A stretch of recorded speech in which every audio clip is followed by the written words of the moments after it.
Shalom, salam sejahtera dan salam sehat untuk kita semua. Saya Dr. Hewan Heni Nidbani MSI, dosen tetap pada program studi kedokteran hewan, Fakultas Kedokteran dan Kedokteran Hewan Universitas Nusa Cendana Kupang. Saya dipercayakan sebagai dosen pengampu mata kuliah Fisiologi Veteriner 1. Mata kuliah ini merupakan mata kuliah dasar kedokteran hewan yang berpraktikum dengan bobot SKS 3, 2 untuk bobot teori dan 1 untuk bobot praktikum. Mata kuliah ini membahas tentang fungsi normal dari sistem-sistem organ dalam tubuh hewan yang diawali dengan sel sebagai unit fungsional terkecil dari setiap sistem organ, kemudian sistem saraf sebagai sistem pengatur utama tubuh, organ indera, sistem endokrin, fisiologi otot, dan sistem kardiovaskular. Dalam mata kuliah ini, mahasiswa akan mempelajari bagaimana mekanisme pengaturan dan interaksi antar sistem organ yang menjadi dasar dalam memahami kondisi klinis dan patologis. Capaian pembelajaran mata kuliah ini adalah mahasiswa mampu menguasai konsep fisiologi yang merupakan ilmu dasar kedokteran hewan sebagai landasan dalam praktik kedokteran hewan. Kegiatan perkuliahan dalam mata kuliah ini diselenggarakan dengan kombinasi tatap muka dan pembelajaran mandiri atau terstruktur secara daring. Praktikum laboratorium merupakan aktivitas pembuktian konsep fisiologi melalui eksperimen dan pengamatan langsung. Kami menerapkan pendekatan student-centered learning dengan beragam metode yang interaktif seperti ceramah interaktif, konsep mapping, diskusi kelompok, cooperative learning, dan contextual instruction. Metode-metode ini dipilih dan disesuaikan dengan capaian pembelajaran setiap topiknya. Seluruh aktivitas akademik termasuk absensi diakomodasi melalui LMS Yadik Nona dan platform online lainnya seperti YouTube, Zoom Meeting untuk mendukung pembelajaran yang adaptif. Penilaian dilakukan secara objektif dan komprehensif berdasarkan proses serta hasil belajar. Untuk penilaian, kami menerapkan 3 komponen penilaian, yaitu penilaian kognitif, penilaian psikomotorik, dan penilaian afektif. Penilaian kognitif berupa pretest, posttest, ujian praktikum, UTS, dan UAS. Penilaian psikomotorik dan afektif berupa rubrik unjuk kerja, laporan praktikum, penilaian sikap dan kerjasama tim, serta penilaian portofolio praktikum. Berikut ini saya akan menampilkan video pembelajaran interaktif bersama mahasiswa Prodi Kedokteran Hewan Universitas Nusa Cendana Kupang. Selamat menyaksikan semuanya. Ya, bagaimana kabar hari ini? Ya, senang sekali ya mendengar kabar kalian yang cukup baik. Mudah-mudahan ini menjadi penyemangat buat kalian untuk bisa mengikuti kuliah pada siang hari ini. Hari ini kita sama-sama belajar mengenai sistem kardiovaskular. Ada 2 kata yang membentuk kata kardiovaskular, yaitu kata kardio dan kata vaskular. Kardio dari kata kardiak yang berarti jantung dan vaskular yang berarti ya pembuluh darah. Ini bukan istilah asing ya, di pendidikan menengah tentu saja kalian sudah mendengar tentang sistem kardiovaskular. Nah, sistem kardiovaskular ini juga disebut sebagai sistem peredaran darah. Jadi di sini kita akan belajar tentang organ jantung sebagai alat pompa darah dan pembuluh-pembuluh darah sebagai sarana untuk mengedarkan darah. Kompetensi yang diharapkan ketika Anda menyelesaikan topik ini, ya. Jadi di sini Anda akan belajar bagaimana membedakan fungsi fisiologi normal dengan kondisi patologis. Jadi kalian akan mendapatkan bagaimana menganalisis mekanisme patologis. Kalau sudah tahu konsep tentang patofisiologi, tentunya bisa memahami makna klinis. Kalau dua hal itu bisa dipahami dengan baik, maka seorang dokter akan bisa mendiagnosis suatu keadaan atau penyakit secara pasti. Itu merupakan landasan di dalam praktik klinik kedokteran hewan. Oke, kita lanjut ke slide berikutnya. Ini sekilas overview tentang sistem kardiovaskular atau sistem sirkulasi darah. Perhatikan bagian yang berwarna biru, ya. Ada jantung sebelah kanan, kemudian ada pembuluh darah yang membawa darah menuju ke jantung dan yang keluar dari jantung. Yang menuju ke jantung ditandai dengan anak panah ini. Yang keluar dari jantung tidak ditandai dengan anak panah, tapi dia melewati yang namanya arteri pulmonari. Nah, bagian yang berwarna biru ini berisi darah yang mengandung CO2, darah yang kaya akan CO2. Bagian yang berwarna merah ada jantung sebelah kiri, jantung kiri. Kemudian ada pembuluh darah yang membawa darah keluar dari jantung, ditunjukkan dengan arah panah ini. Kemudian ada pembuluh darah yang membawa darah menuju ke jantung, yaitu pembuluh vena pulmonari. Bagian merah ini berisi darah yang kaya akan O2 atau oksigen. Nah, alur sirkulasinya seperti ini. Perhatikan baik-baik, ya. Pada saat jantung berkontraksi, darah dipompakan keluar melewati aorta. Kemudian dibagi menuju ke pembuluh arteri. Dari arteri dia bercabang lagi menjadi arteriol. Lalu menuju ke pembuluh yang paling kecil, yaitu pembuluh kapiler. Ya. Nah, di sini pada pembuluh kapiler ini terjadi pertukaran gas antara O2 dan CO2. Tadi saya katakan bahwa yang berwarna merah ini merupakan bagian yang berisi darah yang kaya akan O2. Jadi ketika mengalir sampai pada pembuluh kapiler, O2-nya akan masuk ke jaringan. CO2 dari jaringan keluar ke kapiler. Di bawah dari kapiler menuju ke pembuluh vena yang paling kecil, yaitu venula. Dari venula diteruskan ke pembuluh vena, lalu ke pembuluh vena yang paling besar, yaitu vena cava. Dari vena cava dia masuk melalui atrium kanan ke ventrikel kanan, lalu dipompakan ke paru-paru. Demikian seterusnya. Itu satu alur sirkulasi. Baik, kita lihat sama-sama bagian yang penting dalam sistem kardiovaskular. Yang pertama adalah jantung. Perhatikan gambar sebelah kiri, anatomi dari organ jantung. Bagian yang biru ini merupakan bagian jantung kanan, dan bagian yang merah ini merupakan bagian jantung kiri.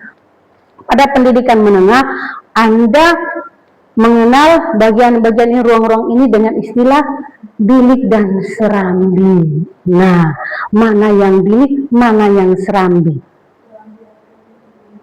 Angkat tangan Nona, silakan. Ya.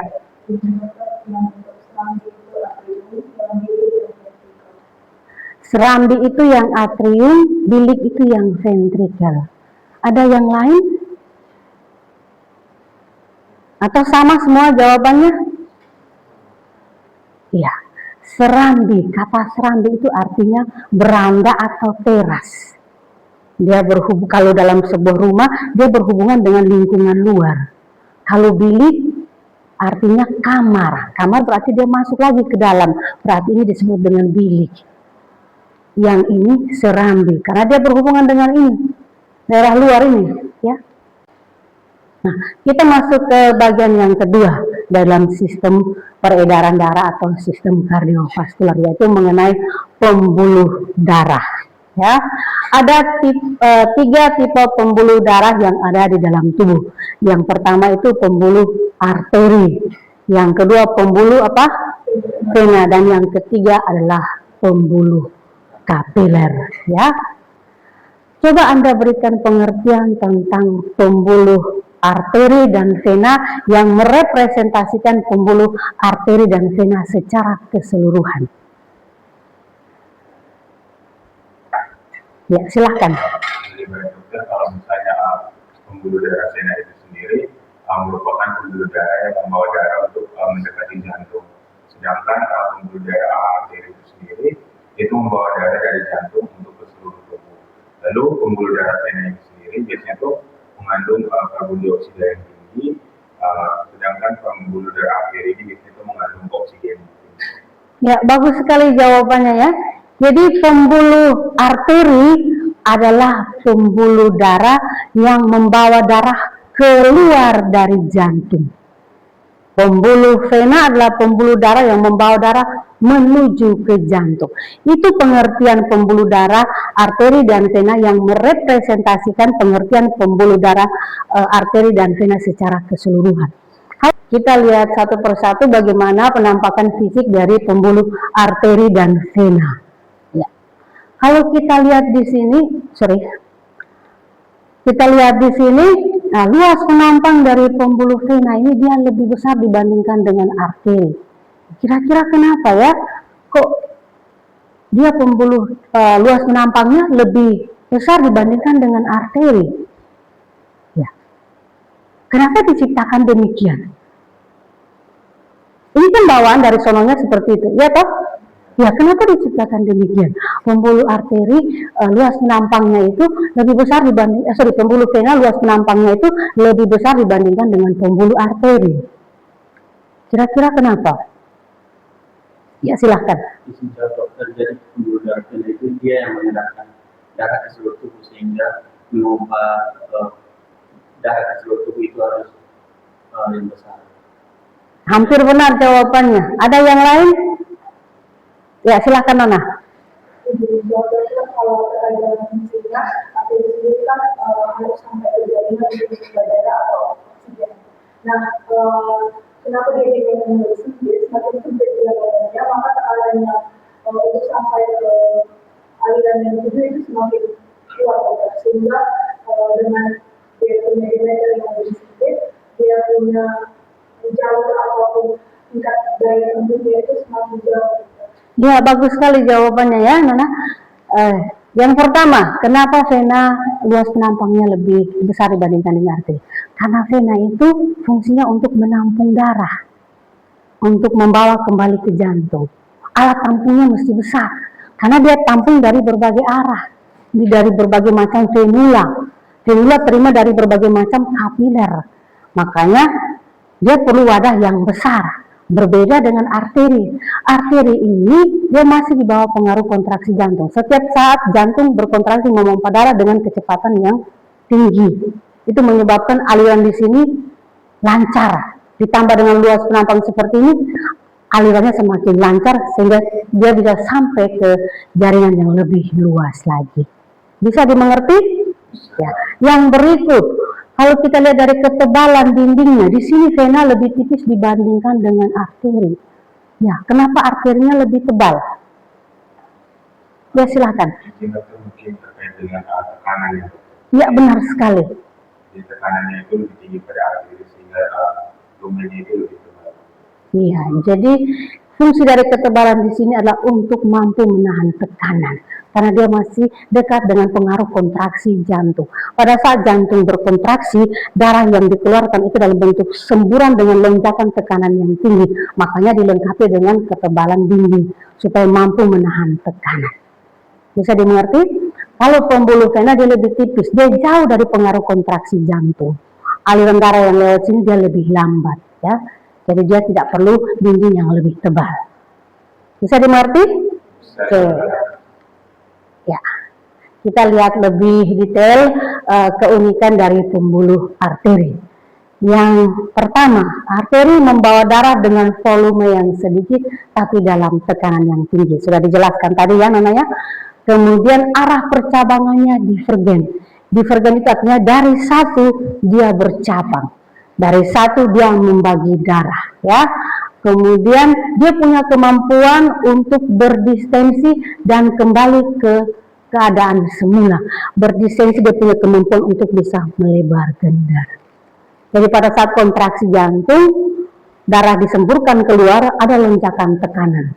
Untuk mengurangi tekanan maka pembuluh arterinya seperti ini. Ya. Kemudian setelah darahnya lewat dia kembali lagi. Dan dia punya kemampuan untuk berdistensi dan kembali ke keadaan semula. Yang berikut denyutnya dapat dirasakan. Kenapa? Karena dia dekat dengan pengaruh kontraksi jantung. Masih di bawah pengaruh kontraksi jantung. Makanya bisa dirasakan denyutnya. Yang berikut cabang dari arteri adalah arteriol. Arteriol membawa darah menuju ke kapiler. Jadi dari arteri yang paling besar itu arteri apa namanya? Aorta. Kemudian bercabang menjadi arteri. Arteri bercabang menjadi apa lagi? Arteriol, dan ujung dari arteriol adalah kapiler. Yang berikut pembuluh vena ya, membawa darah dengan volume yang tinggi tapi dalam tekanan yang rendah. Volume yang tinggi karena dia menampung darah ya dari berbagai penjuru. Kemudian dalam tekanan yang rendah karena dia jauh dari pengaruh kontraksi jantung. Makanya tekanannya rendah. Arah percabangannya itu konvergen. Kalau tadi divergen itu dari satu dia menyebar, dia bercabang menyebar. Kalau konvergen dari bercabang menuju ke satu. Ya. Vena mendapat darah dari venula, venula mendapat darah dari kapiler. Jadi tadi dari arteriol menuju ke kapiler, dari kapiler menuju ke venula, venula ke vena, vena kemana lagi? Vena kahwa, pembuluh vena yang paling besar. Letak vena umumnya lebih dekat dengan permukaan tubuh. Jadi kalau kalian lihat permukaan tubuh kalian, kulit kalian, pembuluh darah yang kelihatan di situ adalah pembuluh vena. Tapi denyutnya tidak bisa dirasakan seperti pembuluh arteri karena dia jauh dari pengaruh kontraksi jantung. Pembuluh darah yang ketiga adalah kapiler. Ini merupakan pembuluh darah yang paling kecil ya. Pembuluh kapiler merupakan pembuluh darah yang menghubungkan antara arteriol dan venula. Nah, perhatikan di sini ya. Kalau darah sampai di bagian ujung arteriol, dia akan masuk ke kapiler. Nah, aliran darah ini dia menuju ke venula. Dari arteriol menuju ke venula. Diameternya sangat kecil sehingga sel darah merah biasanya lewat satu persatu. Perhatikan di sini. Ya, jadi kalau kita ilustrasikan diameter dari pembuluh kapiler itu, kita bisa asumsikan bahwa ukurannya itu sedikit lebih besar dari ukuran eritrosit. Makanya eritrosit yang lewat di sini itu dia bergerak satu persatu. Dindingnya sangat tipis, hanya terdiri dari satu lapis sel endotel. Ya, ini yang memungkinkan terjadi pertukaran zat dari kapiler dengan jaringan di sekitarnya. Alirannya sangat lambat sehingga pertukaran zat dapat terjadi dengan baik. Ya. Yang berikut sirkulasi limfatik. Nah, kenapa sirkulasi limfatik ini perlu dibahas di dalam sistem kardiovaskular atau sistem sirkulasi darah? Karena sistem sirkulasi limfatik adalah sistem peredaran cairan limfa di dalam tubuh yang bekerja bersama dengan sistem peredaran darah. Fungsinya untuk mengembalikan cairan jaringan ke darah dan mengangkut lemak dari usus. Perhatikan baik-baik gambar sebelah kiri ini. Yang merah ini merupakan pembuluh kapiler. Yang hijau ini merupakan pembuluh limfa. Pembuluh limfa. Cairan yang ada dalam pembuluh limfa ini disebut dengan cairan limfa. Ya. Nah, perhatikan baik-baik. Komposisi dari darah itu ada dua macam. Itu fase padatan dan fase cair. Fase cair disebut dengan plasma. Nah, plasma ini komposisi terbesarnya adalah air. Air yang berada dalam pembuluh kapiler ini, kalau misalnya dia berada dalam tekanan hidrostatik yang tinggi, maka akan terjadi perembesan.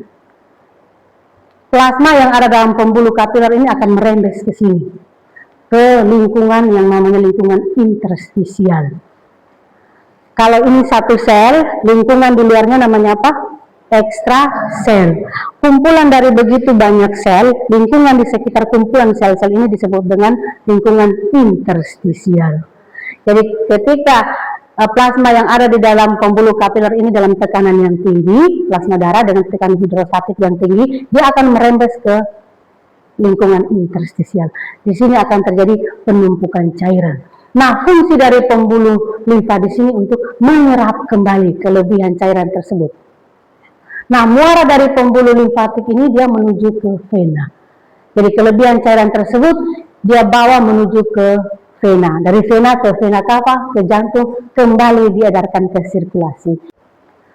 Baik, pada pertemuan awal tadi saya menjelaskan tentang kompetensi yang diharapkan setelah Anda mendapatkan topik tentang sistem kardiovaskular. Di sini saya akan memberikan contoh gangguan patologis yang terjadi pada organ jantung, dan kalian berdiskusi untuk belajar menelaah bagaimana patofisiologi, mekanisme patofisiologi ketika terjadi gagal jantung. Jadi saya akan bagi dalam beberapa kelompok, silakan Anda berdiskusi, Anda menguasai sistem sirkulasi yang saya jelaskan tadi, kemudian Anda menjawab pertanyaan-pertanyaan yang sebentar akan saya lontarkan. Nah, baik, kita kembali lagi ke ilustrasi mengenai sirkulasi darah ya. Oke. Saya berikan contoh gagal jantung kanan. Perhatikan, gagal jantung kanan. Jantung kanan berarti jantung yang berwarna biru. Jadi untuk memahami patofisiologi gagal jantung baik itu kanan maupun kiri, clue-nya adalah harus pahami darah. Misalnya pada jantung kanan, darah dari jantung kanan ini dia mengalir kemana, kemudian dia menerima darah dari mana. Itu clue-nya untuk memahami gagal jantung kanan. Jadi kalau gagal jantung kanan, perhatikan baik-baik di sini. Ini kan jantung kanan, ventrikel kanan, dia akan memompakan darah ke paru-paru. Kalau dia tidak bisa pompa darah ke paru-paru, apa yang terjadi? Silakan Nona. Terjadi penumpukan darah pada ventrikel kanan. Kalau organnya tidak bisa berfungsi karena ada penumpukan cairan, keadaan itu disebut dengan apa? Kongesti, tepat sekali. Nah, yang berikut, ya, kalau tidak bisa mengalirkan darah ke paru-paru, apa yang terjadi? Ya, silahkan. Jadi kalau misalnya tidak bisa mengalirkan darah ke paru-paru, berarti tidak terjadi pertukaran antara CO2 dan juga O2. Jadi terjadi penumpukan CO2 di dalam darah, sehingga kondisi ini bisa dikenal sebagai kondisi asidosis. Iya, betul sekali. Kan tadi saya bilang bahwa pembuluh darah yang berwarna biru ini adalah pembuluh darah yang membawa darah kaya akan CO2. Nah, di sini pembuluh arteri pulmonari dia membawa darah dari jantung kanan ke paru-paru supaya CO2-nya dibuang keluar. Kalau jantung ini mengalami kegagalan fungsinya, berarti CO2-nya tidak bisa dibuang keluar. Terjadi penumpukan CO2 yang banyak di dalam darah. Yang berikut, ya, apa yang terjadi kalau misalnya cairan di sini sudah penuh, di dalam ruang-ruang jantung ini sudah penuh, apa yang terjadi? Sama seperti sebuah gelas ya, kita isi dengan air, tapi gelasnya tidak ada bolong-bolongnya, ya penuh, tapi ini masuk terus. Apa yang terjadi? Iya, benar sekali, terjadi aliran balik. Kan alur sirkulasinya ini kan dari sini masuk ke jantung. Tapi kalau di sini sudah penuh dan ini tidak bisa berkontraksi, terjadi arus balik ya. Darah dari atrium dia keluar kembali ke vena cava, dari vena cava ke vena, lalu ke venula, lalu ke kapiler. Nah, kalau pembendungan yang tinggi terjadi di bagian kapiler, maka tekanan hidrostatiknya meningkat. Kembali lagi ke yang tadi materi tentang sirkulasi limfatik. Nah, kalau tekanan hidrostatiknya tinggi di sini, apa yang terjadi? Cairannya akan merembes keluar dari pembuluh darah, ya, ke dalam ruang-ruang interstisial. Nah, kalau kelebihan cairan yang ada di dalam ruang interstisial, cairan itu disebut dengan apa? Edema. Nah, kalau dia mengalir dari atrium kanan turun ke vena, ke venula sampai ke kapiler di bagian bawah. Misalnya di bagian perut, penimbunan cairan yang ada di daerah perut itu disebut dengan istilah apa? Ascites. Jadi kalau Anda lihat hewan dengan salah satu gejala ascites, kalian perlu mencurigai. Ini baru curiga ya, bahwa jangan sampai salah satu penyebabnya adalah gagal jantung kanan. Nah, untuk memastikan benar tidak ini karena gagal jantung kanan, cairan ascites itu perlu diaspirasi, dikeluarkan untuk dilihat ya. Kalau misalnya gagal jantung kanan, cairan yang merembes ke bagian interstisial itu biasanya cairan yang bening ya. Nah, cairan bening yang keluar interstisial karena gagal jantung kanan ini disebut cairan apa? Transudat ya, berbeda dengan eksudat. Salah satu faktor yang membedakan adalah warnanya. Jadi kalau diaspirasi warnanya bening, bisa dicurigai ini cairan transudat. Kecurigaan itu bisa Anda telusuri lagi, jangan sampai ini karena gagal jantung kanan. Nah, bagaimana dengan gagal jantung kiri? Nah, perhatikan baik-baik tuh. Bagian kiri ini kan dia pompa darah untuk disebarkan ke seluruh tubuh, ke sirkulasi sistemik. Nah, kalau tidak bisa pompa, apa yang terjadi? Jaringan tidak bisa menerima suplai darah. Perhatikan baik-baik. Yang berwarna merah ini pembuluh darah yang membawa darah kaya akan oksigen atau O2. Nah, kalau jaringan tidak dapat suplai O2, maka menyebabkan keadaan disebut dengan hipoksia, jaringan kekurangan oksigen. Nah, bagaimana apa yang terjadi dengan paru-paru kalau terjadi gagal jantung kiri? Ya, kan tadi saya bilang cluenya harus diperhatikan, jantung itu bawa darah kemana, terus darahnya dari mana masuk ke bagian jantung tersebut. Ya. Jadi pada bagian jantung kiri ini kan dia menerima darah dari paru-paru lewat vena pulmonalis. Apa yang terjadi kalau jantung kiri ini gagal memompa darah? Apa yang terjadi dengan paru-paru? Ya. Ketika jantung kiri itu gagal memompa darah, maka terjadi aliran balik ke paru-paru yang menyebabkan terjadinya komisi pada paru-paru. Iya, benar sekali. Jadi darah yang menuju ke sini dia akan kembali lagi dari paru-paru menuju ke jantung kiri, dia akan kembali lagi di paru-paru. Paru-paru mengalami kegagalan fungsi karena ada penumpukan cairan di sini. Keadaan yang disebut dengan kongesti. Jadi paru-paru mengalami kongesti. Bisa dimengerti ya? Ya. Itu salah satu tujuan Anda mempelajari ataupun memahami sistem kardiovaskuler. Anda jadi paham bagaimana patofisiologinya. Kalau paham patofisiologinya, sudah pasti akan bisa memahami manifestasi klinisnya. Kalau hal ini bisa Anda pahami dengan baik, Anda akan bisa mendiagnosis suatu keadaan atau penyakit secara pasti. Ya, itu merupakan bekal atau landasan dalam praktik klinik kedokteran hewan. Ya. Baik, untuk pertemuan kuliah hari ini saya cukupkan. Terima kasih untuk partisipasi kalian, terima kasih untuk atensi kalian. Kalau ada hal yang kurang, silakan Anda gali sebanyak mungkin. Ya, ada banyak referensi, tinggal Anda perdalam lagi. Ya, jadi sekali lagi, terima kasih untuk atensi dan perhatian kalian. Semoga apa yang saya berikan bisa menjadi bekal untuk Anda ke depan menjadi seorang dokter hewan yang